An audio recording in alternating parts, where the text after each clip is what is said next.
So the system is in a state right now where everything should be ready to actually get a customer back, but we don't get the customer back. Why? Well, the problem is when I'm doing send right now, I'm actually not explaining to the entity framework that I want the customer to be returned right here. So I'm not pulling out the relation data from the database. Now, there's a few ways to do that, and let me start out by showing you the simple way, the very, very easy way to get this data.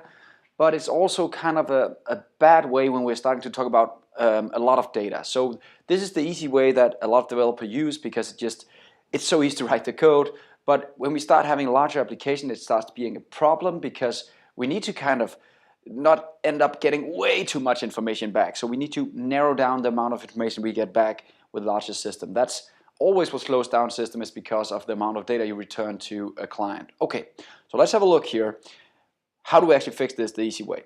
I'm inside the order repository right here. There we go. And all I need to do now is actually say get all for getting all orders. I just include like this. I include the customer. And I do that by using a lambda expression right here. So I'll say order, and I'll say equal to bigger than o.customer. So now I'm kind of saying, if you want to return all the orders to me, I want you to also return all the data about the customers inside the order.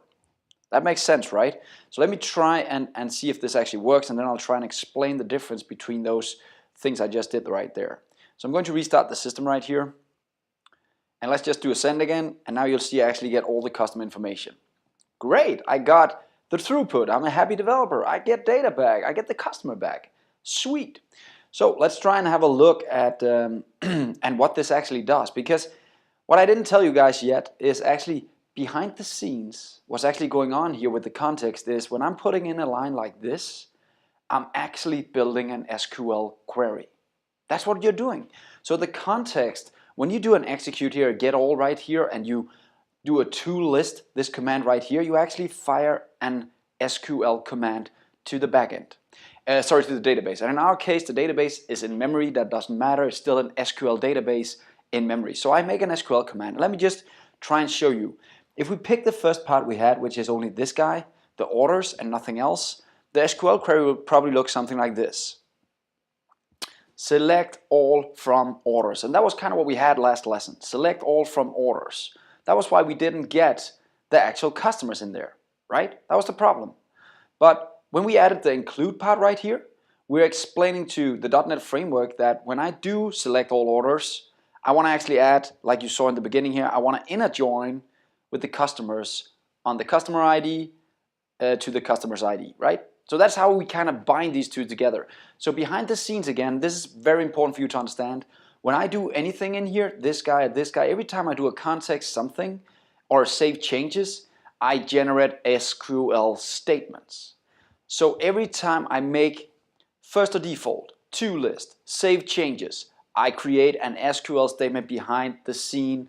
So you're just writing C# code, and then the context figures out if he writes orders include toList, I'm going to generate a statement looking something like this, an SQL query, and I'm going to send that to my SQL server. I'm going to get some data back. I'm going to convert that data into a list of orders behind the scenes again. So that's what the database context package does for you, or class does for you behind the scenes. That's all it does. And that's very powerful here because it's very simple, right? I just added this include and I'm done. Yay!